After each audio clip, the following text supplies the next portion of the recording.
نفع بخش اور فائدے مند ہوں گی۔ تو آج میں آپ کے سامنے ناخن کے تعلق سے اس کو کاٹنے کا سنت طریقہ کیا ہے، اس کو کیسے کاٹا جائے، کتنے دن میں اسے کاٹنا ہے، اس کی کیا حد ہے، کتنا اس کو بڑھایا جائے، اس کے تعلق سے چند باتیں رکھنے کی کوشش کروں گا۔ اگر ان باتوں کو ہم سمجھیں گے اور اس کے مطابق اپنی ہم زندگی گزاریں گے تو انشاءاللہ عزیز ناخن جیسی چیز کو بھی کاٹنے کا اجر و ثواب انشاءاللہ ہمیں ملے گا۔ تو چند باتیں آئیے آج میں اپنی تقریر میں ناخنوں کے تعلق سے آپ کے سامنے رکھتا ہوں۔ اور پچھلی مرتبہ جو ہے اس عنوان کی ایک کڑی میں ہم نے دیکھا تھا کہ ہمارے بال کیسے ہو، سر کے بالوں سے متعلق تمام تر تفصیلات میں نے آپ کے سامنے رکھنے کی جو کوشش کی تھی کہ بال کیسے ہونا چاہیے، کٹنگ کیسی ہونا چاہیے، اور تمام دیگر تفصیلات اس کی آپ کے سامنے رکھی تھی۔ اور مقصد یہی تھا کہ اگر ہم بال سب کو ہوتے ہیں، لوگ بال کٹاتے ہیں، اگر اس میں سنت کا پہلو اگر سامنے ہو تو انشاءاللہ عزیز بال رکھنے کا بھی اجر اور ثواب انسان کو ملے گا۔ اسی طرح آج جو چند باتیں آپ کے سامنے رکھوں گا یہ بھی اسی سے متعلق ہوں گی۔ آج جو چند باتیں ہم دیکھیں گے انشاءاللہ عزیز اس میں سے ایک ہوگا کہ ناخن کس طرح سے کاٹے جائیں، ٹھیک ہے۔ یہ وہ زندگی کے روزمرہ کے اعمال ہیں جو اگر ہم اس کو بھی سنت کے مطابق کر لیں تو عمل کا عمل، کام کا کام، اجر کا اجر، ثواب کا ثواب، ٹھیک ہے۔ اور جیسا کہ ہم جانتے ہیں کہ کسی مباح عمل پہ نیت درست ہو جائے تو عمل اجر و ثواب دیتا ہے، اسی طرح کسی عمل کو سنت کے مطابق ڈھال دیا جائے وہ بھی اجر و ثواب کا باعث بن جاتا ہے۔ تو لہٰذا انشاءاللہ عزیز آج آپ کے سامنے میں چند باتیں جو رکھنے کی کوشش کروں گا، جس میں کڑی میں پہلی چیز ہوں گی کہ ہم دیکھیں گے ہمارے ناخن کیسے ہو، ان کو ہم کیسے تراشے، کب کب تراشے، اس کی کیا آخری مدت ہے۔ چونکہ ہم دیکھتے ہیں زندگی کے تمام معاملوں میں ہم لوگوں نے ایک بڑی افسوسناک بات ہے کہ نبی اکرم صلی اللہ علیہ وسلم کو جس کو اسوہ اور نمونہ، آئیڈیل بنا کر یا ہیرو جس کو کہیں گے، جس کو دیکھ کر لوگ چلتے ہیں، وہ ہمیں دیا گیا۔ اور اللہ رب العزت نے قرآن فرمایا لَقَدْ كَانَ لَكُمْ فِي رَسُولِ اللَّهِ أُسْوَةٌ حَسَنَةٌ، کہ تمہارے لیے اے لوگوں، اے مسلمانوں، نبی اکرم صلی اللہ علیہ وسلم سب سے بہترین اسوہ اور سب سے بہترین نمونہ ہے۔ لیکن اس کے باوجود بھی ہم پتہ نہیں کن کن لوگوں کی نخالی بولتے ہیں نا، جس کو بولیں گے آئیڈیل بنا کر ان جیسا ہونے کی ہم کوشش کرتے ہیں، جبکہ ہمارے لیے آئیڈیل اور نمونہ اگر کوئی ہے، ہیرو اگر کوئی ہے، انسپریشن کوئی ہے کہ جس کو دیکھ کر ہمیں زندگی گزارنا اور عمل کرنا ہے، وہ ہے نبی اکرم صلی اللہ علیہ وسلم۔ تو آئیے ناخن کے تعلق سے چند باتیں رکھتا ہوں۔ ناخن تمام لوگوں کو ہوتے ہیں، یہ مسئلہ ناخن کا بالوں جیسا بھی نہیں کہ کچھ کو ہوتے اور کچھ کو نہیں ہوتے۔ بالوں کا مسئلہ ہوتا ہے کسی کو سر پر بال نہیں ہوتے، داڑھی پر بال نہیں آتے، منہ چھپ بال نہیں آتے، چہرے پر بال نہیں آتے، لیکن ناخن تو عموماً بہت ہی ریئرسٹ آف ریئر کیس میں کسی کو ناخن نہیں ہوتے ہوں گے۔ تو ناخن تو عموماً سب کو ہوتے ہیں۔ اس کے تعلق سے بھی اگر آداب اور دیکھ لیں کہ نبی اکرم صلی اللہ علیہ وسلم کیا کرتے تھے تو ہمارا ناخن کا کاٹنا بھی اجر و ثواب کا باعث بن جائیں گے۔ یہ بات کیوں کہہ رہا ہوں کہ کچھ لوگ ناخن کاٹتے نہیں، ان کے ناخن خود بخود ٹوٹ کر جھڑ جاتے ہیں، مطلب اتنا بڑھاتے ہیں کہ وہ خود لگ کے ٹوٹتے جاتے ہیں، نکال کے پھینک دیتے ہیں، جبکہ آپ صلی اللہ علیہ وسلم سنت کاٹنا ہے، سمجھ رہا؟ اس لیے بات رکھ رہا ہوں، ناخن کو ہمیں کاٹنا چاہیے۔ یہ نہیں کہ آپ اس کو اتنا بڑھائیں کہ آٹومیٹک وہ ٹوٹنا شروع ہو جائے، یا یہ بھی نہیں کہ ناخنوں کو آپ چھوڑ دیں مکمل طور سے، کچھ لوگ بہت زیادہ بڑا کر دیتے ہیں۔ ناخنوں کو ہمیں کاٹنا چاہیے۔ کاٹنے کے تعلق سے یاد رکھیے جو آپ سے ان کے تعلق سے آتا ہے، صحیح بخاری کی روایت ہے، ابو ہریرہ رضی اللہ عنہ اس کے راوی فرماتے اور کہتے ہیں کہ نبی اکرم صلی اللہ علیہ وسلم کو یہ فرماتے ہوئے سنا ہے کہ 5 باتیں انسان کی فطرت سے ہیں، 5 چیزیں، 5 things ہیومن نیچر سے، انسانی فطرت سے۔ پھر فرماتے ہیں ختنہ کا کرنا انسانی فطرت۔ دوسرا فرماتے ہیں زیر ناف کے بال صاف کرنا، ٹھیک ہے، زیر ناف کے بال صاف کرنا یہ انسان کی فطرت ہے، یاد رکھیے فطرت۔ زیر ناف مطلب پیوبک ریجن جس کو کہتے ہیں، ناف کے نیچے کا جو حصہ ہوتا ہے شرمگاہ کے آس پاس کا، زیر ناف کے بال کترنا یہ بھی جو فطرت ہے۔ تیسرا فرماتے ہیں آپ صلی اللہ علیہ وسلم مونچھوں کا کترنا، یہ فطرت کا حصہ، یاد رکھیے کہ اپنی مونچھوں کا انسان تراشے اور رسو کترے۔ چوتھا آپ نے فرمایا ناخن کا کاٹنا، ناخنوں کا کاٹنا یہ انسانی فطرت ہیومن نیچر سے ہے۔ اور پانچواں آپ نے فرمایا بغل کے بال کو صاف کرنا، بغل کے بالوں کو جو ہے انڈر آرمز جو ہیئرز آتے ہیں اس کو نکالنا، یہ 5 چیزیں فطرت میں۔ اس میں چوتھی بات جو بیان کی وہ ہے ناخنوں کا کاٹنا۔ تو ناخن کا کاٹنا یاد رکھیے انسانی فطرت کا حصہ ہے، یہ ہیومن نیچر ہے، ٹھیک ہے۔ تو لہٰذا ہمیں ناخن کو کاٹنا چاہیے۔ یہ بڑی افسوس کی بات ہے کہ ہم دیکھتے ہیں کہ ناخن جو بہت ساری بیماریوں کی وجہ بھی ہوتی ہے، اگر ان کو برابر کاٹا، چھاٹا یا تراشا یا صاف نہ کیا جائے تو یہ بہت ساری بیماریوں کا باعث بنتے۔ پتہ ہے آپ کو، آپ کام کرتے ہیں بہت ساری بار اور غلاظت اور میل ناخنوں میں ٹک جاتا ہے۔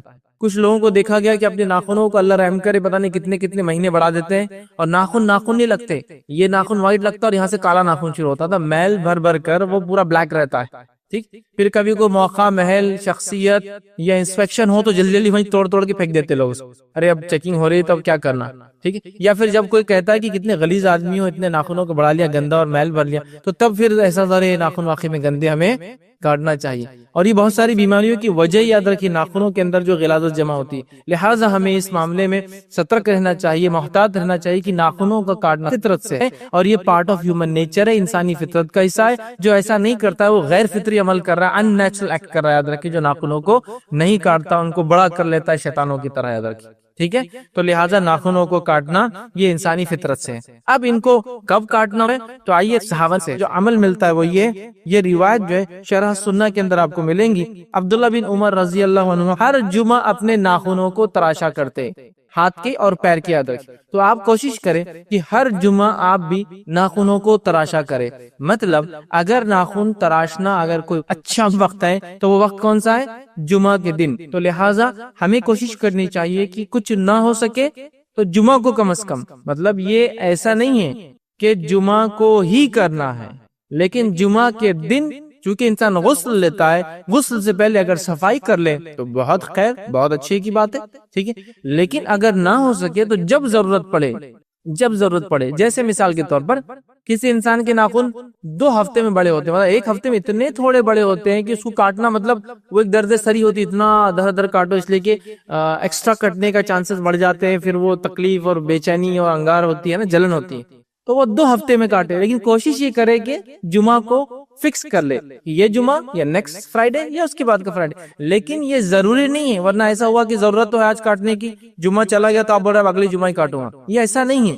لیکن ایک پوائنٹ ایسا ہے جہاں عبداللہ بن عمر رضی اللہ عنہ اپنے ناخن کاٹا کرتے، مونچھیں تراشا کرتے، اور وہ دن تھا جمعے کا دن. تو ہم بھی کوشش کریں کہ جمعے کے دن عموماً بہت سارے لوگ چھٹی لیتے ہیں یا چھٹی ہوتی ہے، اور خاص طور سے اورنگ آباد شہر میں تو جمعہ کے دن الیکٹریسٹی مینٹیننس ڈے ہوتا ہے، جس کی وجہ سے اکثر کمپنیاں بند ہوتی ہے، تو کمپنی والے بھی چھٹی پر ہوتے ہیں. اکثر لوگ بھی اپنی دکانیں وغیرہ بند رکھتے ہیں. گلف وغیرہ میں تو فرائیڈے اور سیٹرڈے تو ویکینڈ مانا جاتا ہے، چھٹی ہے، آخر 2 دن تک یاد رکھیے. تو لہٰذا بہت آسان ہے، جمعہ کے دن آپ اٹھے، غسل سے پہلے آپ جو ہے ناخن کو اپنے تراش لے. لیکن یہ کوئی ضروری نہیں ہے، جب ضرورت پڑے آپ کاٹ سکتے ہیں. ہفتے کے اندر کاٹ لیجئے، جمعہ کو کاٹیے، جمعہ سے اگلے 2 جمعہ بعد کاٹیے، مطلب 15 ڈیز میں 1 ٹائم کاٹیے. لیکن اگر جمعہ کو آپ معمول بنا لیتے اچھا عمل ہے، صحابہ اس دن کاٹتے تھے. ٹھیک ہے. آئیے آگے بڑھتے ہیں. اسی طرح ایک اور روایت آتی ہے جس کے اندر یہ الفاظ آتے ہیں. ایک صحابی فرماتے ہیں کہ ان کے چچا نبی اکرم صلی اللہ علیہ وسلم کے زمانے میں ہر جمعہ اپنے ناخنوں کو کاٹتے اور مونچھوں کو تراشتے.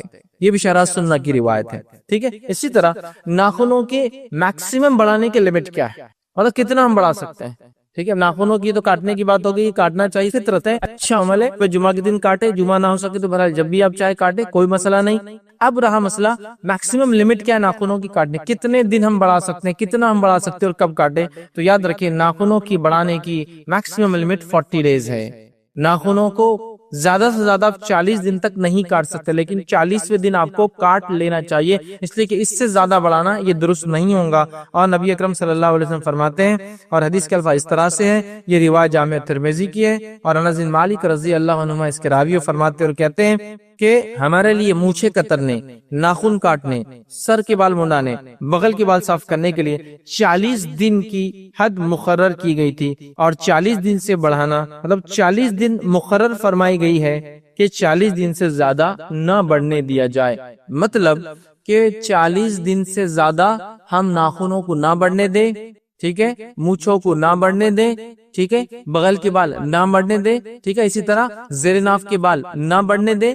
یہ چیز 40 اس کی حد یاد رکھیں. اور بغل کے بال 40 دن سے پہلے آپ کو 40ویں دن تک. تو 40 دن یہ میکسیمم لمٹ ہے یاد رکھیے. لیکن ہم یہ دیکھتے ہیں ناخنوں کے معاملے میں بھی لوگ افراط اور تفریط کے شکار ہوتے ہیں، زیادتی اور کمی کی شکار ہوتے ہیں، اور اللہ رحم کرے اتنے بڑبڑے کر لیتے ہیں. اور خاص طور سے عورتوں میں یہ شوق ہے، مردوں میں بھی شوق ہے کہ کچھ لوگ انگوٹھے کا اور کچھ لوگ کر انگلی کا بڑھاتے ہیں، اور عورتوں میں یہ شوق ہے کہ پورے ناخنوں کو بڑھاتے ہیں. 40 دن تو دور کی بات، 2 3 مہینے کے ناخن ہوتے ہیں. مطلب پہلے ان کو خوب بڑھایا جاتا ہے، 2 مہینے کے بعد ان کو ایک شیپ دیا جاتا ہے، پھر وہ شیپ کو مینٹین کیا جاتا ہے. دیکھیے یہ کافروں کی مشابہت ہے. نبی اکرم صلی اللہ علیہ وسلم کے زمانے میں صحابیت نے کبھی بھی اپنے ناخنوں کو اس طرح سے نہ بڑا کیا.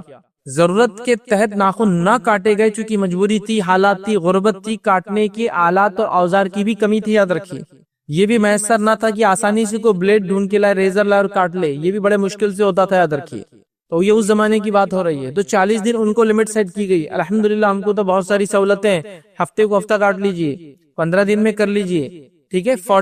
40 دن میکسیمم لمٹ ہے, ٹھیک ہے. تو 40 دن سے پہلے ہمیں کر لینا چاہیے. لیکن ہمارا مسئلہ یہ ہے کہ دنیا کے معاملات میں تو جو لمٹ ہے اس سے پہلے کر لیں گے. ٹیکس کی لمٹ ہے 15 سپٹمبر ایڈوانس ٹیکس, تو ہم اس سے پہلے ماشاءاللہ اپنا 10 کو اپن پے کر لیتے, ماشاءاللہ 1 کو اپن پے کر لیتے. لیکن مسئلہ یہ ہے کہ جب دین کا کام ہے 40 دن لمٹ ہے, لیکن اللہ تعالیٰ معاف کرنے والا ہے, لیٹ اٹ بھی, چلنے دو. اور حالات یہ ہے کہ بغل کے بال جو ہے اتنے بڑے ہو گئے کہ انسان اگر کبھی بنجن نہ پہنے تو باہر آ رہا ہے. مردوں کے بچے بھی دیکھ رہے انکل کے بال دیکھو آپ کے کتنے بڑے, اور اس کو کوئی شرم اور کوئی حیا نہیں کہ جو چیز صاف کرنا ہے, ٹھیک. اچھا, داڑھی کو روز چھل رہے, جو بالوں کو میکسیمم لمٹ ہے, آپ چاہے تو ہفتے میں کاٹے, کوئی مسئلہ نہیں. جس کی میکسیمم لمٹ ڈیفائنڈ ہے اس کو نہیں کریں گے, اور جس کو چھوڑ دینا ہے اس کو روز صاف کریں گے. مطلب امیزنگ سچویشن ہے ہم لوگوں کی کہ سنت کی خلاف ورزی میں ہر جگہ میں آگے. جس چیز کے تعلق سے میکسیمم 40 ڈیز ہے, لیکن مرد اور خواتین اس معاملے میں بہت ہی کمزور اور کوتا نظر آ رہے ہیں ہم لوگ. تو 40 دن میکسیمم لمٹ ہے. تو اگر ناخنوں کو بڑھانا ہے, کوشش یہ کرے کہ جمعہ کو جمعہ کاٹ لے. میرے جمعہ سے جمعہ نہیں بڑھتے ہیں, اتنے زیادہ نہیں ہیں میرے ناخن بڑے, تو 2 جمعہ کو آپ کاٹیں. نہیں 2 جمعہ زیادہ ہو جاتا ہے, بہت بڑھ جاتے ہیں, تو آپ 10 دن میں کاٹے, کوئی مسئلہ نہیں. جمعہ کے دن بہرحال اچھا عمل ہے, کوئی ضروری نہیں. لیکن اگر بڑھانا ہے یا نہ کاٹ پائے کسی وجہ سے, تو میکسیمم کتنے دن؟ 40 دن. 40 دن کے اندر تو آپ کو کاٹ لینا ہے. اب لیکن ایک سوال بہت سے لوگ پوچھتے ہیں, اگر 40 دن تک میں ناخن نہ کاٹوں تو کیا میری نماز کا کوئی مسئلہ ہے؟ دیکھیں, نماز ایک الگ عبادت ہے, اور اس کا معاملہ پاکیزگی اور طہارت سے, یاد رکھیں, ناخنوں کا صاف صفائی سے اس کا تعلق ہے, لہٰذا اس کا نماز سے تعلق نہیں, ٹھیک ہے. تو اس کے نہیں کاٹنے سے نماز میں انشاءاللہ آپ کی کوئی فرق نہیں آئے گا. لیکن آپ ایک غیر فطری عمل کر رہے ہیں. نبی اکرم صلی اللہ علیہ وسلم نے 40 دن سے زیادہ بڑھانے کو منع کیا ہے, ٹھیک ہے. تو لہٰذا ہم کوشش کریں گے مرد اور خواتین اپنے ناخنوں کو 40 دن کے اندر کاٹیں. جمعے سے جمعہ سب سے بہترین میقات اور لمٹ ہے, مطلب اس کو بولیں گے جمعہ, اور جمعہ ایوری 7 ڈے آپ جو ہے کاٹتے جائیں, یہ بہت اچھی چیز ہے. نہ ہو سکے تو 40 ڈیز, مطلب آپ دوسرے جمعہ کاٹے, ضرورت پڑنے پر اس کے بیچ میں, اور کبھی بھی آپ کر سکتے, لیکن 40 دن کے اندر ہونا چاہیے. تو یہ بات تھی ناخن. ایک غلط فہمی جو پائی جاتی ہے ناخنوں کی کاٹنے کے تعلق سے, وہ یہ ہے کہ کچھ لوگ یہ بیان کرتے ہیں کہ ناخنوں کو ایسا کاٹنا چاہیے, بولتے دعا کے لیے ہاتھ جیسا باندھتے ہیں, اس کے بعد وہ کہتے ہیں کہ پہلے یہ انگلی کا کاٹنا چاہیے, مطلب سیدھے ہاتھ کی انڈیکس فنگر, ٹھیک ہے, ٹھیک ہے, شہادت کی انگلی جس کو بولیں گے عام زبان میں. پھر اس کے بعد مڈل فنگر, بیچ کی انگلی, پھر رنگ فنگر, پھر ٹھیک ہے یہ والی انگلی, اس کے بعد لٹل فنگر, چھوٹی والی انگلی, پھر اس کے بعد یہ چھوٹی, پھر اس طرح سے انگوٹھا, اور آخر میں وہ کہتے ہیں سیدھے ہاتھ کے انگوٹھے کا کاٹنا چاہیے. لیکن یہ نبی اکرم صلی اللہ علیہ وسلم سے عمل ثابت نہیں ہے, ٹھیک ہے. تو لہٰذا میں یہ کہوں گا, نبی اکرم صلی اللہ علیہ وسلم کا معمول یہ تھا, آپ سیدھے سے الٹے کی طرف سارے ہی کام کرتے. آپ بال کٹواتے سیدھے سے الٹے کی طرف, آپ ناخن کاٹتے سیدھے سے الٹے کی طرف. تو لہٰذا اس اصول کے مطابق میں آپ سے یہ کہوں گا, سیدھے سے الٹے کی جانب جائیے. آپ سیدھے میں جہاں سے آپ کو شروع کرنا ہے آپ کی مرضی, الٹے میں جہاں سے کرنا ہے, لیکن فرسٹ رائٹ, سیکنڈ لیفٹ. سیدھے میں اور سیدھا کہے, سیدھے میں سیدھا تو پھر یہ انگوٹھا پہلے آتا ہے, سیدھے میں سیدھا, لیکن سیدھے سے شروع کرنا ہے. آپ چاہے ادھر سے کیجئے, ادھر سے کیجئے, بیچ سے کیجئے, وہ آپ کی مرضی ہے. سیدھے سے الٹے کی طرف, مطلب پہلے سیدھے ہاتھ کے پھر الٹے ہاتھ کے. سیم معاملہ پیروں کے ناخن کو, پہلے سیدھے پیر کے اور پھر الٹے پیر کے. اب سیدھے پیر میں آپ کو کہاں سے چالو کرنا آپ کی مرضی, الٹے پیر میں آپ کو کہاں سے چالو کرنا آپ کی مرضی, لیکن شروعات سیدھے پیر سے الٹے پیر کی طرف ہوں گی. سمجھے آپ بات کو؟ تو لہٰذا ناخن کاٹنے کا طریقہ یہ کہ پہلے سیدھے ہاتھ کے پھر الٹے ہاتھ کے. اسی طرح پیروں میں پہلے سیدھے پیر کے پھر الٹے پیر کے. اس میں آپ کہاں سے شروع کریں گے اس کے تعلق سے کوئی صحیح روایت نہیں ملتی کہ اس انگلی سے کہاں سے, یا پیر میں اگر ہو تو کیا چھوٹی انگلی سے, چونکہ پیر میں چھوٹی انگلی پہلے آتی, ہاتھ میں انگوٹھا پہلے آتا ہے, ٹھیک ہے. تو کیسا کرے, اس تعلق سے کوئی روایت نہیں ملتی. لہٰذا سیدھے سے الٹے کا اصول یاد رکھیے, رائٹ کے فرسٹ دین لیفٹ. اب رائٹ میں آپ کو جو بہتر لگے, جو سہولت ہو, جو آسان ہو, آپ اس کو کر سکتے ہیں یا کرنا چاہیے, ٹھیک ہے. تو ناخنوں کو صاف کرنا یہ صحابہ کا عمل ہے, اور اس کی میکسیمم لیمٹ 40 ڈیز کی دیے. ہمیں کوشش کرنا چاہیے 40 دن کے اندر ہمارے ناخنوں کو ہم کاٹ لے, یاد رکھیے, ٹھیک ہے. تو یہ چند اہم باتیں تھیں جو میں نے مناسب سمجھی آپ لوگوں کے سامنے رکھوں, تاکہ ہم لوگ یہ عمل بھی اگر سنت کے مطابق کریں تو یہ عمل بھی انشاءاللہ ہمارے لیے ثواب دینے والا عمل ہو سکتا ہے انشاءاللہ. عزیز, اس بات کو یاد رکھو, اللہ رب العزت ہی سنتا ہے, اس کے علاوہ کوئی سن نہیں سکتا. جو ہم سنتے ہیں وہ بھی اللہ سناتا ہے بول کے ہم سن سکتے ہیں, ورنہ اگر کان چھین لے تو وہ بھی نہیں سن سکیں گے. تو اللہ تعالیٰ ہی سنتا ہے, اس بات کو یاد رکھو. بس بندے کو مانگنا آنا چاہیے, بندے کو رب کو راضی کرنا آنا چاہیے. ایک واقعہ سناتا ہوں. نبی اکرم صلی اللہ علیہ وسلم فرماتے ہیں, صحیح مسلم کی روایت ہے, واقعہ اس طرح سے کہ آپ صلی اللہ علیہ وسلم فرماتے کہ ایک مرتبہ سلیمان علیہ السلام سلیمان علیہ السلام پتہ ہے نا کون تھے؟ داؤد علیہ السلام کے بیٹے ہیں، یہ اللہ کے نبی تھے۔ ان کی خاصیت کیا تھی؟ یہ جانوروں کی بھاشا سمجھتے تھے، باتیں سمجھتے تھے، اور ان کی جو ملکیت تھی، ان کی جو فوج تھی، اس میں سب قسم کے جانور، چرین پرند جس کو بولتے ہیں نا، مطلب جس کو بولتے ہیں پشو پکشی، سب ان کے اس میں تھے۔ ہواؤں کو یہ حکم دیتے تو ہوا ان کی بات مان لیتی، جنوں کو یہ حکم دیتے تو جن ان کے حکم سے کام کرتے، یہ وہ نبی تھے۔ تو بارش نہیں ہوئی تو سلیمان علیہ السلام چلے بارش مانگنے اللہ تعالیٰ سے۔ ایک نبی اللہ کا ہے، بارش نہیں ہو رہی ہے اور اللہ سے مانگنے وہ نکلا ہے۔ آپ سمجھ رہے کچھ اس میں کچھ بات سمجھ میں آ رہی ہے کہ مانگنا اللہ سے ہے؟ لیکن خیر یہ اصل پوائنٹ نہیں تھا میرا، میں آگے آ رہا ہوں کہ اللہ سے مانگنے کا جیسا حق ہے، مانگو وہ دینے والا ہے۔ لوگ کہتے ہیں اللہ دعائیں نہیں سنتا ہے، تو وہ نکلے جب بارش کے لیے نماز استسقاء بولتے ہیں اس کو، بارش کی دعا، وہ نکلے اور جانے لگے تو راستے میں اپنے فوج سے کہا، لوگوں سے کہا کہ چلو واپس جانا ہے، اب ہم کو دعا نہیں کرنی ہے۔ تو لوگوں نے کہا اللہ کے نبی سلیمان، بارش کے لیے ہم دعا مانگنے نکلے تھے اور آپ کہہ رہے ہیں کہ اب دعا مانگنے کی ضرورت نہیں، واپس جانا ہے۔ انہوں نے کہا واپس جانا ہے، اس لیے کہ جب ہم راستے سے گزر رہے تھے تو ایک چونٹی جو الٹا پیٹ کے بل لیٹی تھی، اس نے اپنے پیر آسمان کی طرف کیے، اللہ رب العزت نے بارش کی دعا کی، اللہ نے اس کی دعا سن لی ہے، لہٰذا ہم کو دعا کی ضرورت نہیں، واپس جانا ہے۔ تو اللہ تعالیٰ تو جانوروں کی بھی سنتا ہے، اس نے اس چونٹی کی دعا سنی، تو سوچو مسلمانوں، اگر تم یہ کہو گے اللہ ہماری نہیں سنتا تو پھر کس کی سنتا ہے اللہ تعالیٰ؟ بس مانگنا تو آئے، پکارنا تو آئے، جیسا حق ہے وہ کام تو کرو، پھر رب العزت دیکھو کیسی سنتا ہے۔ سمجھ رہے ہو اس بات؟ یہ بڑی اہم بات ہے۔ تو سب سے پہلی چیز جس کو بولتے ہیں نا گرہ باندھ لینا، گیٹ باندھ لینا بولتے ہیں نا، عورتیں ان کے دوپٹے پلو کو کرتی ہے نا کوئی چیز یاد رکھنے کے لیے، پہلے زمانے میں موبائل نہیں تھے نا تو وہ ریمائنڈر نہیں ڈال سکتے تھے، تو کیا کرتی تھی عورتیں؟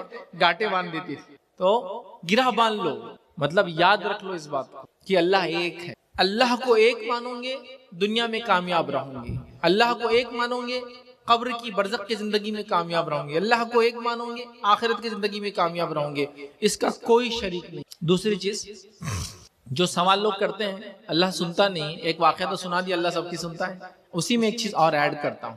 اللہ تعالیٰ جامع ترمذی کی روایت ہے سب کی سنتا ہے، لیکن 3 طریقوں سے سنتا ہے۔ ہم چاہتے ہیں میں نے مانگا مجھے بھی مل جانا چاہیے، لیکن اللہ سنتا ہے، لیکن 3 طریقوں سے سنتا ہے۔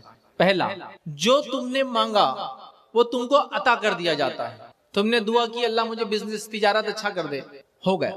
تم نے مانگا اللہ تعالیٰ مجھے گاڑی دے دے، مل گئی۔ تم نے مانگا اللہ تعالیٰ مجھے دنیا کے اندر کامیاب کر دے، ہو گئے۔ کوئی مسئلہ تھا، پریشانی تھی، دکھ تھی، تکلیف تھی، بیماری تھی، مانگا اور مل گیا۔ تو ایک تو اللہ تعالیٰ جیسے ہی بندہ جو مانگتا ہے وہ دے دیتا ہے۔ دوسرا کیا کرتا ہے؟ جب بندہ جو مانگتا ہے اگر وہ نہیں دیتا ہے تو اس کے بدلے اتنی مصیبت کو دنیا کی اس کے ٹال دیتا ہے جو اس کے پاس آنے والی تھی۔ سمجھے بات؟ پہلے تو دعا مانگی سیدھا مل گیا، دعا مانگی سیدھے نہیں ملا، تو اللہ تعالیٰ اتنی مصیبت کو ہماری زندگی سے نکال دیتا ہے جتنی دعا میں نے کسی چیز کو مانگنے میں کی۔ اور تیسرا اللہ کے رسول صلی اللہ علیہ وسلم فرماتے ہیں اگر اس کو مصیبت بھی کوئی نہیں ٹالتا اللہ تعالیٰ تو آخرت میں اس کا بدلہ دیں گا، اور بندہ جب آخرت میں جا کے دیکھیں گا اس کے نام اعمال رجسٹر تو کہیں گا اللہ میں نے یہ کام تو کیا ہی نہیں تھا لیکن لکھا ہوا ہے۔ تو اللہ تعالیٰ فرمائیں گا یہ وہ تیری دعائیں تھی جو تم مجھ سے مانگتا تھا، میں نے قبول نہیں کی، آج اس کا بدلہ تجھے دے رہا ہوں۔ بندہ کہیں گا اس بات کو سن کے اللہ کاش تو دنیا میری ایک بھی دعا نہ سنتا، اس لیے کہ جو بدلہ اس کو آخرت میں ملے گا اتنا بڑا ہوگا کہ وہ کہیں گا اللہ کاش تو دنیا میری ایک بھی دعا نہ سنتا۔ سمجھ رہے بات کو؟ تو لہٰذا بہت سارے لوگ توحید کے خلاف کام کرتے ہیں۔ کیوں کرتے ہیں؟ اللہ سن نہیں رہا ہماری، میری دعائیں قبول نہیں ہو رہی، میری غریبی نہیں ہٹ رہی، میری مصیبت نہیں ہٹ رہی، میری پریشانی نہیں ہٹی، میرا بزنس نہیں چلا، میرا بچہ پاس نہیں ہوا، ہے نا؟ سب مانگتے، میری منت پوری نہیں ہوئی، میری مراد پوری نہیں ہوئی۔ سب کی منت پوری ہوگی، سب کی مراد، بس اللہ سے مانگو، وہ 3 میں سے ایک طریقے سے دیں گا، جو مانگا وہ ملیں گا، جو مانگا اس کے بدلے کو مصیبت اللہ ٹال دیں گا، اور تیسرا آخرت میں اس کا بدلہ ملیں گا۔ تو میں نصیحت کروں گا آپ کو جو سب سے پہلی تھی، اللہ کو ایک جانو، ایک مان، اسی سے مانگو، وہی دینے والا ہے، وہی لینے والا ہے۔ اس چیز کو میں امید کرتا ہوں آپ سمجھے ہوں گے، تو یہ میری پہلی نصیحت تھی۔ خواتین سے بھی گزارش کروں گا اپنے ننھے منھے بچوں کو جو وہ تربیت دے کے بڑا کرتی ہے نا، تو ان کو توحید سمجھائے، ایک اللہ سے محبت سکھائے، ایک اللہ کیا ہوتا ہے وہ سمجھائے۔ تو ماؤں سے گزارش کروں گا آپ کا دینی علم سیکھنا بہت زیادہ ضروری ہے، چونکہ آپ کے گود سے لڑکے اور لڑکیاں دونوں پیدا ہوتے ہیں، اور اگر ماں توحید پر رہیں اس نے توحید کا درس دیا، اس نے اس کو توحید سمجھائی، تو انشاءاللہ عزیز یہ بچہ جب بڑا ہوگا تو ایک اللہ کو مانتے ہوئے بڑا ہوگا، اسی طریقے پہ چلیں گا، اور انشاءاللہ عزیز جس کا خاتمہ توحید پر ہوا وہ آخرت میں کامیاب رہیں گا۔ یاد رکھیے چاہے زندگی کیسی گزری ہو لیکن خاتمہ توحید پر، چونکہ بہت سارے لوگ ہوتے ہیں جن تک یہ بات پہنچتی نہیں کبھی، بہت سارے لوگ دوسرے مذاہب میں ہوتے ہیں ان کو پتہ بھی نہیں ہوتا ہے، تو پیدا کیسے بھی ہو ایک الگ بات ہے، مرے اس چیز پر کہ وہ ایک اللہ کو مانتا ہوں۔ تو گزارش کروں گا خواتین سے، عورتوں سے جو میری بات کو سن رہی ہیں، آپ کا بہت اہم رول اور کردار ہے، اب آپ کو وہ رول ادا کرنے کا ٹائم آ چکا ہے۔ تو پہلی چیز توحید، آئیے توحید کے بعد میں دوسری چیز کی جو نصیحت آپ کو کروں گا آج وہ ہوں گی، مسلمانوں نماز قائم کرو، مسلمانوں نماز قائم کرو، مسلمانوں نماز کو قائم کرنے والے بن جاؤ۔ اب آپ کہیں گے نماز تو کر ہی رہے نا، کتنے وقت ایک دن میں نماز ہم پر فرض ہے؟ کچھ نوجوان ہمارے، کچھ لوگ 2 ٹائم پڑھ رہے ہیں، کچھ لوگ 3 ٹائم پڑھ رہے ہیں، کچھ لوگ جمعہ کو جمعہ پڑھ رہے ہیں، کچھ لوگ جب دل بولا پڑھ رہے ہیں، کچھ لوگ مصیبت آ گئی تو پڑھ رہے ہیں، باقی دنوں میں نہیں پڑھ رہے۔ کہ مسجد میں کبھی کوئی آ گیا تو مسجد والے پوچھتے گھر میں سب اچھے تو ہے نا، کوئی بیمار تو نہیں ہوا، دھندا پانی اچھا تو چل رہا ہے نا، کہ تو تم مسجد میں آ گئے تو کچھ مصیبت ہوں گی بول کے، ورنہ تم مسجد میں آتے نہیں ہو کبھی، ایگزام تو نہیں چل رہے ہیں، ہاں پریکشا تو نہیں ہے تمہاری، تو مصیبت کے ٹائم پہ پڑھ رہے ہیں۔ کچھ لوگوں کا حال یہ کہ عید کو عید پڑھ رہے ہیں، ایسے لوگ بھی دیکھیں آپ نے، عید کو عید پڑھ رہے ہیں، ہے نا، اور کچھ لوگوں کا حال یہ کسی کا انتقال ہوگا تو جنازے کی نماز ہی پڑھتے ہو، باقی فرض نماز تو پڑھتے ہی نہیں کبھی۔ تعجب کی بات، ہم پر ہر روز میں کتنی نمازیں فرض ہیں؟ 5 نمازیں، ہے نا۔ اب کون سی ہو 5 نمازیں؟ ہر مسجد کے اندر آپ جاتے چارٹ لگا ہوا رہتا ہوتا ہے نا، چارٹ کبھی کبھار اسے گلدستہ رہتا، اسے 5 پھول رہتے، ہر پھول پہ نام لکھا ہوتا نماز کا، یا پھر وہ گھڑی کے اس میں رہتا۔ تو 5 نمازیں ہم کو ہر روز میں فرض ہے۔ یہ فرض نمازوں کے علاوہ بھی بہت ساری نمازیں جو اللہ کے رسول صلی اللہ علیہ وسلم پڑھتے تھے، جس کو سنت کہتے ہیں، کبھی فرض سے پہلے پڑھتے، کبھی فرض کے بعد پڑھتے، کبھی نہیں پڑھتے۔ جو فرض سے پہلے اور بعد میں ہمیشہ پڑھتے اس کو سنت موقعہ بولتے ہیں، جو کبھی پڑھتے اور کبھی نہیں پڑھتے اس کو سنت بولتے ہیں، اور باقی نفل بولتے ہیں نمازوں کے اندر۔ تو اللہ کے رسول صلی اللہ علیہ وسلم یہ پڑھتے تھے۔ اس کے علاوہ اللہ کے رسول صلی اللہ علیہ وسلم اور بھی نمازیں ہم کو سکھا کر گئے، چاشت کی، اشراق کی، اوابین کی، سورج گرہن کی، چاند گرہن کی، اس کے بعد نماز استسقاء بارش نہیں ہونے کی، اور صلاۃ الحاجہ کسی جس کو کہیں گے اپنے منت مرادیں پوری کرانے کے لیے، حاجت پوری کرنے کے لیے دعا کرنا ہے، توبہ کے لیے نماز پڑھنا ہے۔ حدیث میں تو آتا ہے کہ آندھی طوفان بھی چلتی تو اللہ کے رسول صلی اللہ علیہ وسلم مسجد میں چلے جاتے نماز پڑھتے ہیں، بہت نمازیں پڑھتے ہیں۔ ہمیں کیا ہو گیا؟ ہم کیوں 5 وقتہ نمازی نہیں بن رہے؟ ہم کیوں 5 ٹائم جو ہے پریئر نہیں کر رہے، نماز نہیں پڑھ رہے؟ میں یہ نہیں کہہ رہا ہوں کہ آپ لوگ نہیں پڑھتے، میں ایک عام بات کر رہا ہوں، چونکہ اب آپ کا محلہ ہے، اب رمضان کو کتنے دن باقی ہیں؟ 6 دن باقی ہے۔ اب آپ کے محلے میں جتنی مسجد ہے، مجھے معلوم کوئی پڑھنے والی نہیں رمضان میں، تو پتہ چلا اتنے لوگ تو ہے کہ نماز ہر بار مسجد فل ہونا چاہیے، لیکن رمضان کے بعد اور رمضان سے پہلے کیا ہوتا ہے آپ سب کو معلوم ہے، مسجد میں کوئی آتا ہی نہیں، 1 صف 2 صف 3 صف بھرتی ہے، جمعے کے دن پوری مسجد بھرتی ہے، رمضان میں پورے رمضان مسجد بھری ہے، مطلب آبادی تو بہت ہے، پاپولیشن تو بہت ہے، نماز کتنے لوگ پڑھ رہے ہیں؟ مجھے بتاؤ ایک بات، اگر تمہارا پڑوسی تم پر کوئی چیز تم کو دے کر احسان کرے تو کیا احسان مانتے ہو نہیں مانتے ہو؟ تمہارا چچا، تمہارا رشتہ دار کوئی تم کو پیسہ وغیرہ دے، مصیبت میں مدد کرے، بیمار ہو تو کچھ دے، تو تم اس کا احسان مانتے ہو نہیں مانتے ہو؟ مانتے ہو نا۔ تو میرا سوال ہے، میرا پرشن ہے آپ سے، میرا سوال ہے کہ اللہ تعالیٰ جو صبح سے شام تک احسان پر احسان کرتے چلا جا رہا ہے، اتنی نعمتوں پر نعمتیں دیتے چلا جا رہا ہے، تو پھر میں اور آپ نماز کیوں نہیں پڑھتے؟ یہ ہمارے فائدے کے لیے ہے، اللہ کا حکم ہے لیکن فائدہ ہمارا ہی ہے اس کے اندر، کیوں نہیں کرتے ہیں پھر ہم؟ جب پڑوسی کے احسان کی وجہ سے اس کی عزت کرتے، اس کا احترام کرتے، اس کے بارے میں بولتے لوگوں کو، تو پھر اللہ تعالیٰ نے اتنے احسانات کی کیوں نماز میں نہیں کھڑے ہوتے اس کے ساتھ؟ تو نماز قائم کرو، ہر روز میں 5 وقت نماز پڑھنا ہے۔ اگر نماز نہیں پڑھتے ہو یا نہیں پڑھ رہے ہو 5 وقت، تو یاد رکھو دوسرے کوئی اعمال قبول نہیں ہونے والے تھے، کوئی عمل قبول نہیں ہونے۔ حدیث کے الفاظ ہے، جو فجر کی نماز پڑھتا ہے وہ اللہ کی امان میں آ جاتا ہے۔ امان سمجھتے آپ؟ اس کے پروٹیکشن میں آ جاتا ہے، اس کی حفاظت میں آ جاتا ہے، اس کے انڈر میں آ جاتا ہے، اس کی سیکیورٹی میں آ جاتا ہے، فجر کی جو پڑھتا ہے۔ اب فجر جو نہیں پڑھتا ہے تو وہ امان سے نکل گیا اللہ تعالیٰ کی، اب وہ شیطان کی طرف چلے جائے یا کہاں جاتا ہے وہ جائے۔ ظہر کی نماز کی اہمیت بتاتے ہوئے نبی اکرم صلی اللہ علیہ وسلم فرمایا کہ اگر ظہر کی نماز کا اجر اگر تم کو پتہ چل جائے، اس کا ثواب تم کو پتہ چل جائے، تو اگر تم کو چلنا نہ بھی آئے، چلنا پیروں سے نہ بھی آئے، تو تم اپنے آپ کو کولوں کے بل پہ رگڑتے گئے، ہوتا کمر پہ بیٹھ کے دیکھا آپ نے کسی آدمی کو تو پیر آگے کرتا پھر کمر سے آگے کھینچتا اپنے آپ، دیکھا آپ نے جس کو چلنا نہیں آتا کیسا چلتا پیٹ سے؟ تو تم کو اگر پتہ چل جائے کہ ظہر کی نماز کا اجر کیا ہے، تو تم اپنے کولوں کے مطلب بیک سائڈ کا جو حصہ اس کو گھستے ہوئے رگڑتے ہوئے مسجد کی طرف آؤں گا، اتنا اجر ہے اس کا۔ عصر کی نماز کے بارے میں فرمایا اگر تم کو یہ بتا دیا جائے کہ عصر کی نماز چھوڑنے کا گناہ کیا ہے، عصر کی نماز چھوڑنے سے آخرت میں کیا عذاب ملنے والا ہے، تو اس کا ایک نماز چھوڑنے کا اتنا صدمہ ملے گا انسان کو عصر کی روز قیامت جب اس کو پتا، اتنا صدمہ ہوگا جیسے اس کے پورے رشتہ دار مر گئے اور پورا مال و دولت لٹ گیا۔ اگر آپ کو کوئی خبر دے کہ پورے رشتہ دار تمہاری دنیا میں جتنے سب مر گئے آج اور پورا پیسہ لٹ گیا تمہارا، تو کتنا افسوس ہوگا نا۔ تو اتنا افسوس ہوگا کہ ایک انسان کو جو صرف عصر کی نماز چھوڑتا تھا ایک وقت کی، سمجھ رہے ہیں بات؟ عشاء کے بارے میں اور فجر کے بارے میں آپ فرماتے جو اس کو نہیں پڑھتا وہ منافق ہے۔ منافق معلوم کون ہے؟ یہ منافق وہ لوگ ہیں جو سب سے گھٹیا لوگ ہیں انسانیت میں اور جہنم میں سب سے نیچے جلنے والے ہیں، یہ کافروں سے بھی نیچے ہوں گے۔ تو منافق فجر اور عشاء نہیں پڑھتا ہے۔ اب دیکھو اپنا حال، ہم لوگ نماز کا کیا معاملہ؟ میں نے تو لوگوں کو یہاں تک دیکھا، آپ کے بارے میں بالکل نہیں کہہ رہا ہوں، لوگوں کو دیکھا میں نے ایسا کہ لوگ اجتماع میں آ رہے ہیں، اللہ رحم کرے بغیر نماز پڑھے کے آ رہے ہیں، اجتماع سے جا رہے ہیں تب بھی نماز نصیب نہیں۔ کیا فائدہ ویسے اجتماعات کا اور ایسے پروگرامز کا جو ہم کو دیندار نہ بنا، نماز کا عادی نہ بنا۔ عورتوں سے گزارش کروں گا پھر میں، جو سن رہی ہیں میری بات، مائیں اور بہنیں، بیٹیاں اس امت کی، آپ کو سب سے پہلے نمازی بننا ہے۔ آپ بولیں گے کیوں؟ مردوں کو تو نہیں بول رہے آپ، ہم کو کیوں بول رہے ہیں؟ مردوں کو تو بننا ہی ہے، سب کو بننا ہے، آپ کو کیوں کہہ رہا وہ سمجھو میری بات۔ گھر میں ایک چھوٹا سا بچہ ہے، ایک 5-6 مہینے کا، جو صرف ابھی چلنا بھی نہیں آیا، اس کو رینگتا ہے، رینگنے والا بچہ سمجھتے نا، ہاتھ پیر سے رینگتا ہے۔ جب اس کی ماں اس کے بازو نماز پڑھتی ہے تو وہ بھی کچھ تو بھی کرنے لگ جاتا۔ کیا کرتا ہے دیکھیں آپ نے؟ سجدے کرتا، سجدے میں کلاٹیاں مارتا، رکوع کرنے کی کوشش کرتا اور گر جاتا، دیکھا کہ نہیں دیکھا آپ نے؟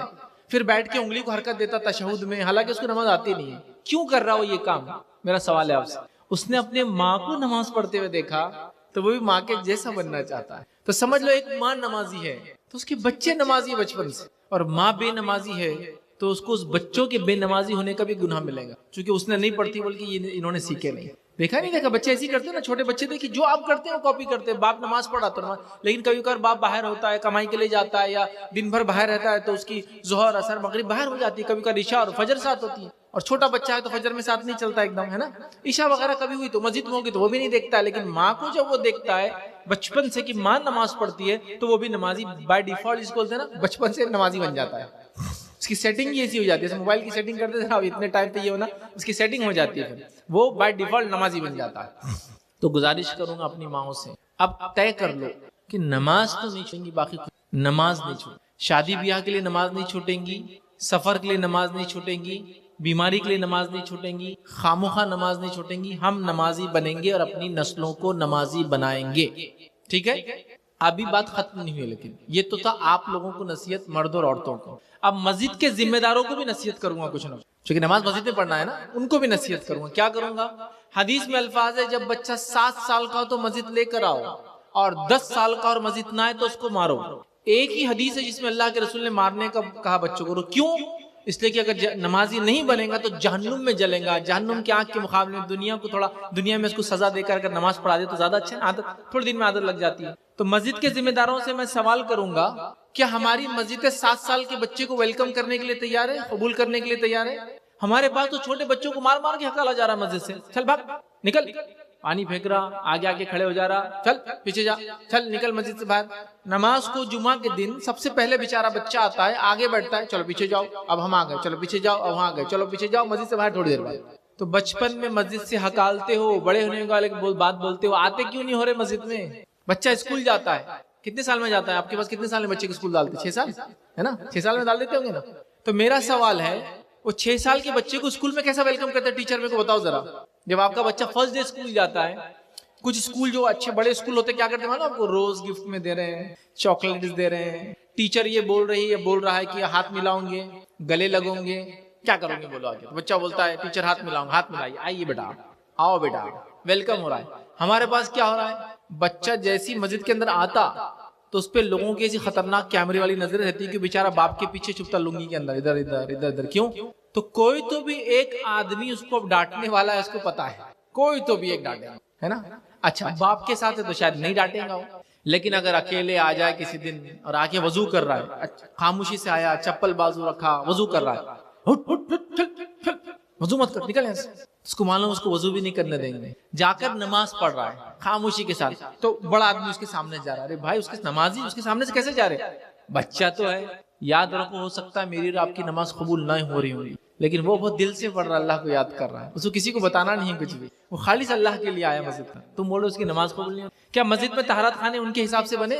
7 سال کے لے کے جانا، حدیث میں لے کے جاؤ. 10 سال کے ہو تو مارو. تو 7 سال میں کیا ہماری مسجدیں ویلکم کر رہی ہیں ان کو؟ تو میں مسجد کمیٹیوں سے، انتظامیہ سے جو میری بات سن رہے کہوں گا، آپ اپنی مسجدوں کو ایسا بنائیں کہ بچوں کو دونوں ہاتھ سے ویلکم کریں. آؤ بچوں، نماز کے لیے آؤ، مسجد میں آؤ. نبی اکرم صلی اللہ علیہ وسلم تو اپنے ننھے منھے نواسوں کو مسجد میں لاتے تھے. حضرت حسن اور حسین اتنے چھوٹے تھے کہ 2-3 سال کے، ایسا عمر میں تو ایک دوسرے سے عمر زیادہ فرق نہیں تھا ان کے، لیکن ایسے 2-3 سال یا 4 سال کے تھے. نبی اکرم صلی اللہ علیہ وسلم گود میں آتے تھے اور گود میں نماز میں آتے تھے، اور کبھی اللہ کے رسول صلی اللہ علیہ وسلم سجدہ کرتے تو ان کی گردن پہ بیٹھ جاتے پیر ڈال کر. ایک بار آپ جو ہے نماز کے لیے آئے اور اپنی نواسی امامہ کو ساتھ لائے، اپنی نواسی کو، اور آپ نے گود میں رکھ کے اس کو نماز پڑھا. بچوں کا مسجد لاتے تھے. ایک بار کا مشہور واقعہ، اگر آپ نے نہیں سنا ہوگا تو آج سن لیں، یا پھر سنا ہوگا تو ایک اور ریپیٹیشن. ایک بار نبی اکرم صلی اللہ علیہ وسلم نماز میں سجدہ کر رہے تھے، اتنی دیر تک سجدہ کیا کہ ایک صحابی جو پیچھے نماز پڑھ رہے تھے سجدے کے اندر سے گردن اٹھا لی انہوں نے. کیا ہو گیا مسئلہ؟ اتنی دیر سے سجدہ. دیکھا تو آپ کے نواسے گردن پہ بیٹھے ہوئے، اٹھ ہی نہیں رہے. بچوں کو کیا ہماری مسجد ویلکم کر رہی ہے؟ اگر بچے نے غلطی سے آ کے مسجد میں تھوڑی سی آواز بھی کر دی نا، تو اس کو جو پڑتی ہے پھر کیا بولیں گے اس کو آپ لوگ؟ چٹ پھٹ ڈھپ دھوپ، نکل یہاں سے، ہڑ ہڑ، مسجد سے باہر بھاگ، چپل سے مارو، اس کو لکڑی سے مارو. اور ایک آدمی کو بٹھا دیتے، بچے آئے نا ایسا گھورو ان کو کہ اندر گھسنا ہی نہیں انہوں نے مسجد میں. پھر ہم بولے بچے نکڑوں پہ کیوں بیٹھتے پسند کرتے، چائے کی دکانوں پہ کیوں بیٹھتے، میلے ٹھیلوں میں کیوں جاتے، مسجد کیوں نہیں آتے؟ آپ نے تو ہکال دیا ان کو بچپن میں مسجد سے. ویلکم کرو نا ان کو، آنے دو مسجد. نبی اکرم صلی اللہ علیہ وسلم کا زمانہ، ایک صحابی فرماتے ہیں میں چھوٹا تھا. کتنے چھوٹے تھے؟ میں آخری بولوں گا آپ کو. کتنے چھوٹے تھے؟ میں چھوٹا تھا، اپنے والد کے ساتھ مسجد نبوی آتا. ان کا گھر گاؤں میں تھا، تھوڑا سا مطلب 2-3 کلومیٹر سمجھ لیجیے دور. پہلے ایسی تھا نا مسجد، مطلب مدینہ بہت چھوٹا شہر تھا، آس پاس اس کے گاؤں تھے چھوٹے چھوٹے. تو میں اپنے والد کے ساتھ گاؤں سے مسجد نبوی آتا. مسجد نبوی میں آنے کے بعد جو ہے نبی اکرم صلی اللہ علیہ وسلم کے پیچھے میرے والد اور میں نماز پڑھتے. پھر وہاں سے ہم دونوں مل کے اپنے گاؤں جاتے، اور وہ نماز جو نبی اکرم صلی اللہ علیہ وسلم کے پیچھے ہم نے پڑھی تھی، اپنے گاؤں میں جا کے ویسی نماز میں لوگوں کو پڑھاتا. مطلب کیا ہوا؟ وہ اپنے گاؤں سے نکلتے، رسول اللہ صلی اللہ علیہ وسلم کے ساتھ نماز پڑھتے، پھر جیسی نماز وہاں سیکھتے، اپنے گاؤں میں آ کے یہ جو چھوٹے صحابی تھے وہ پڑھاتے. وہ ان کے والد نہیں پڑھاتے، انہوں پڑھاتے. کسی نے سوال کیا کتنی عمر تھی تمہاری جب تم نماز پڑھاتے تھے؟ جو قصہ کب کا ہے یہ بڑے ہونے کی بات بول رہے ہو؟ کتنی عمر تھی تمہاری؟ اس امام کی کتنی عمر تھی جو اللہ کے رسول صلی اللہ علیہ وسلم کے پیچھے نماز پڑھتا بچہ، پھر جا کے اپنے محلے میں امامت کرتا؟ اس بچے کی، اس امام کی عمر کتنی تھی بتاؤ؟ کسی کو پتا ہے واقعہ؟ ان کی عمر تھی، وہ کہتے ہیں میں 7 یا 8 سال کا تھا. کتنے تھے؟ میں 7 یا 8 سال کا تھا جب میں نماز پڑھایا کرتا تھا. مسجد نبوی میں دیکھتا اللہ کے رسول جیسی پڑھتا آ کر اپنی قوم کو پڑھاتا. سمجھ رہے بات کو؟ امام ہے یہ امام. بچوں کو بڑا کرو، جلدی احترام کرو ان کا، بلاؤ ان کو مسجد میں، ویلکم کرو ان کو، استقبال کرو ان کا مسجد میں، تاکہ ان کو احساس ہو کہ وہ بڑے ہو رہے ہیں، ان کو کچھ کرنا ہے سماج میں. یہ نہیں کہ بچہ ہے بول کے 12-15 سال 20 سال کا اگر بچہ ہی ہو. اور کچھ لوگ ایسے خطرناک ہوتے کبھی کبھار مسجدوں میں جو آتے ہیں. میں نے ایک بار دیکھا، میں نماز کے لیے کھڑا، ایک بچہ بازو آ گیا. اب بچہ کیا بڑا تھا، لیکن اب بچہ مطلب میرے سے چھوٹا سمجھ لیجیے. تو بولے اس کو پیچھے کرو، اقامت ہو رہی ہے. اقامت کیا؟ بولے امام صاحب سٹاپ، رک جاؤ، پیچھے جا. تو امام صاحب نے پلٹ کے بولے حضرت وہ جو شخص تھے وہ بالغ ہیں. کیا بولے؟ وہ بالغ ہیں. تو کیا کرے معلوم؟ وہ جو حضرت جو پیچھے کر رہے تھے اس کو بولے ادھر. بچہ آیا، بولے منہ کھول، اور منہ کھول کے اس کے داڑھا چیک کرے پیچھے. میں نے جانوروں کی عمر پتہ کرتے ہوئے دیکھا منہ کھول کے. دانتوں سے جانوروں کی عمر پتہ چلتی، انسانوں کی بھی نکالے انہوں نے. نہیں بولے اس کو پیچھے کی داڑھ نہیں ہے، چل بھاگ جاؤ، تو نہیں بولے بالغ ابھی. کیا تماشا ہے! تو آپ کو، خواتین کو گزارش کروں گا ہم نمازی بنے. مسجد کمیٹی کے ذمہ داروں کو کہوں گا مسجدوں کو کھول دے، ویلکم کرے لوگوں. نمازیوں کی سہولت کے اعتبار سے ابھی کبھی کبھار تو مسجد میں نماز پڑھنا بھی لوگوں نے مشکل کر دیا. کیوں مشکل کر دیا معلوم آپ کو؟ مسجد میں بولے ہم نے قالین ڈال دی، قالین. پھر قالین کو بچانے کے لیے اس پہ ایک وائٹ چادر ڈال دیے، وائٹ چادر کو بچانے لال چادر ڈال دی. پھر کو وضو کر کے بولتے پانی نہیں لانا، چپل نہیں لانا، پیر نہیں رکھنا، بچے نے نہیں آنا، یہ نہیں گرنا، وہ نہیں گرنا. ارے نماز پڑھنا ہے یا قالین کو سنوارنے اور سنبھالنے کے لیے آئے ہو مسجد کے اندر؟ کئی کو ایسی مسجدیں بنا رہے ہو جس کے اندر نماز بھی نہیں پڑھ سکتے ہو تم سیدھے سے جا کر. فرشی اچھی پھر اس سے اچھے تمہارے نیچے جاؤ، صفائی کرو، نماز پڑھ لو.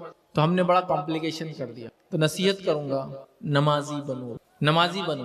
روزہ، زکوٰۃ، حج کر رہے ہیں لوگ، چونکہ وہ سال میں ایک بار ہو رہا، زندگی میں ایک بار ہو رہا ہے نا. نماز روز پڑھنا ہے. کتنے وقت؟ 5 وقت. اب تہیہ کرو، انشاءاللہ عزیز ہم نمازی بن جائیں گے. اب فجر آنے والی، چونکہ اب عشاء کا تو چلا گیا معاملہ، اب فجر آنے والی ہے. اب شروع کر دیں یہاں سے. اور ایسا سلسلہ کسی زندہ انسان کو آپ نے کبھی یہ پوچھا تیری سانس چلتی ہے کہ نہیں چلتی؟ زندہ ہے تو سانس لیتا ہے. تو کسی مسلمان کو پوچھنے کی ضرورت نہیں پڑنا چاہیے وہ نمازی ہے یا نہیں ہے. مسلمان ہے تو نماز پڑھتا ہوں.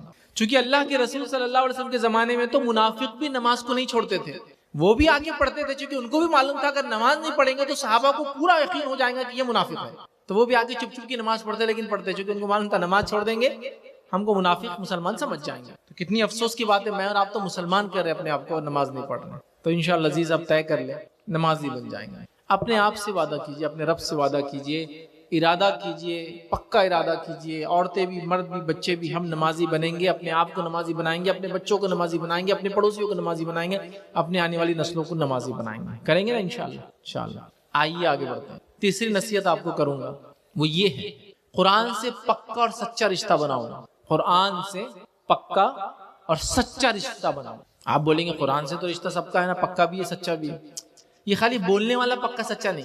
جیسا میں ایک ایگزامپل ادھارن دیتا ہوں، آپ کو مثال دیتا ہوں. اگر کسی سے یہ پوچھ لیا جائے قرآن کیا ہے، چلو بتاؤ، کیا بولیں گے آپ؟ قرآن اللہ کا کلام ہے، بڑی کتاب ہے، سب سے بڑی کتاب ہے، نازل ہوئی بھی کتاب ہے، معجزہ ہے، اور ساری کتابوں کی امام ہے، نبی اکرم صلی اللہ علیہ وسلم نازل ہوا، اس پر ایمان لانے والا یقیناً جنت میں جائیں گا، اس کو چھوڑنے والا جو ہے وہ جہنم میں جانے والا ہے. یہی حق ہے، اس میں سب سچ ہے، اس میں دنیا کی باتیں ہیں، اس میں آخرت کے نجات کا ذریعہ ہے، اس میں دنیا گزارنے کا طریقہ ہے، اس میں سائنس کی باتیں ہیں، اس میں یہ ہے، اس میں وہ ہے، اس میں شفا ہے، اس میں بیماری کا علاج ہے، اور اس کا یہ ہے، اور اتنا مطلب اس سے جن شیاطین مطلب برائی دور بھاگتی ہے، اچھائی کو لانے والا ہے، برکتوں کو لانے والا ہے، خیر کو لانے والا ہے، یہ کرنے والا ہے، وہ کرنے والا. مطلب میں اب بول بھی نہیں سکتا کیا کیا ہے قرآن، ہے نا. تو پہلا سوال قرآن کیا ہے، تو جواب اتنا لمبا کہ آدمی بول رہا بھائی کیا بات ہے، ماشاءاللہ کیا جواب ہے. اب دوسرا سوال قرآن میں کیا ہے. اب جیسی قرآن میں کیا بولے تو یہ آدمی جو اتنے جوابات دے رہا تھا نا، اس کا منہ پھر جاتا. آپ دے دیجیے ذرا جواب، آپ دے دوں کیا ہے. میں تو میرے کو تو نہیں معلوم کیا ہے، میں مولوی تھوڑی ہوں جو میرے کو معلوم ہے. آپ بڑی کتاب یہ معلوم ہے، برکت والی کتاب یہ معلوم ہے، نجات والی کتاب یہ معلوم ہے، دنیا اور آخرت میں کامیابی کتاب معلوم ہے. اس میں کیا ہے وہ مجھے اتنا نہیں معلوم زیادہ تھوڑا. تو سچا اور پکا رشتہ یہ تو نہیں ہو سکتا کہ آپ بولے میرا سچا اور پکا رشتہ ہے لیکن بیوی کا نام ہی نہیں معلوم آپ کو کیا ہے. بیوی کیا، اس کے صفات نہیں معلوم، اس کی عادتیں نہیں معلوم، اس کے اطوار نہیں معلوم، اس کی پیدائش نہیں معلوم، اس کی اچھائیاں، اس کی برائیاں، اس کی پسند، اس کی ناپسند ہو ہی نہیں سکتا. قرآن میں کیا ہے. جب میں کالج میں تھا، اللہ رحم کرے، جب میں دین سے اتنا جڑا ہوا نہیں تھا، تو ایک مرتبہ ایسا ہوا کہ ہم بیٹھے تھے 25-30 نوجوان. ایک آدمی آیا اور اس نے ایک سوال کیا. کیا سوال کیا معلوم آپ کو؟ کیا قرآن میں کوئی نور علیہ السلام ہے کہ نور علیہ السلام؟ اب ہم 25-30 نوجوان مسلمان سب ایک دوسرے کی طرف دیکھ رہے، بھائی کوئی ہے کہ نور نور. سب لوگوں نے مل کے یہ طے کیا کہ بھائی نور ہے یا نہیں ہم کو نہیں معلوم، اللہ رحم کرے ہم پر، لیکن اتنا معلوم کہ نوح بول کر ایک ہے، نوح، لیکن نور کا نہیں معلوم. ہاں بھی نہیں بول سکتے اور نہ بھی نہیں بول سکتے. آپ معلوم قرآن میں کتنے انبیاء کے نام ہیں؟ کتنے انبیاء کا نام معلوم آپ کو؟ صرف 25 صرف 25 انبیاء کے نام. اور ہم کو اس میں سے یہ نہیں معلوم تھا کہ نور ہے یا نہیں ہے. نوح کے بارے میں پتا تھا تو بول دیا علیہ السلام. کتنی افسوس کی بات ہے، اگر اللہ موت دیتا جب تو کیا ہوتا تھا کہ قرآن کے بارے میں اتنا بھی نہیں معلوم. 25 انبیاء سے. آپ میں سے ایسے کتنے لوگ ہیں نا، کتنے لوگ ایسے بیٹھے ہیں یہاں، ان کو پورے انڈین ٹیم نے کون سے سال میں کتنے لوگوں کے ساتھ میچ کھیلا تھا پورے پلیئرز کے نام یاد ہوں گے. 2002 میں یہ ہوا تھا ورلڈ کپ، 2006 کا ورلڈ کپ میں یہ ہوتا، 2006 کے 10 کے ورلڈ کپ میں ہوتا، 14 کے ورلڈ کپ میں یہ ہو گیا تھا، اس کا 18 کے ورلڈ کپ میں فلاں ہو گیا تھا، پھر کورونا آ گیا تھا، اس میں کھیلنے والے 11 پلیئر یہ تھے، ایکسٹرا 3 پلیئر سیٹنگ میں یہ تھے، اس کو بلا لیے تھے، آخر میں اس نے آ گیا تھا ٹیم میں، فلاں کا یہ ہو گیا تھا، وہ ہو گیا تھا. یہ تو ہو گیا فٹ بال کا پورا بتا دیں، یہ ٹیم تھی، فلاں ٹیم ہے، یہ فلاں ٹیم ہے، یہ کنٹری کی وہ ٹیم ہے، وہ کنٹری کی، اس میں اتنے پلیئر ہے، اس میں اتنے، یہ پلیئر یہ کنٹری کا وہاں کھیل رہا، وہ کلب کا یہاں کھیل رہا، فلاں. یہ بھی پورے نام یاد ہے ماشاءاللہ. تو سووں میں نام یاد ہے آپ کو لوگوں کے. اس کے علاوہ آپ کے پولیٹیکلی دیکھ لے تو یہاں وہ ودھائک ہے، وہاں وہ ودھائک ہے، وہاں وہ MP، یہاں یہ MLA، یہاں یہ کارپوریٹر ہے، وہاں کاؤنسلر ہے، وہاں فلاں آدمی یہ ہے، وہاں کا میئر یہ ہے، وہاں کا یہ. آپ کو ایسے سووں نام وہ بھی ماشاءاللہ یاد ہے. آپ کو اپنے پڑوس کے نام ہے نا، عظیم بھائی، عبداللہ بھائی، اسلام ال اور عزا ال، اور یہ آپ کے ال بہت لگاتے ہیں نا، سارے آپ کو ادھر ادھر کے سب آپ کو بتائے کون. لیکن 25 انبیاء کے نام اللہ کی کتاب میں جو میرے اور آپ کے اصل ہیرو ہے، آئیڈیل ہے، ہم کو نہیں پتا. کیا بولوں میں؟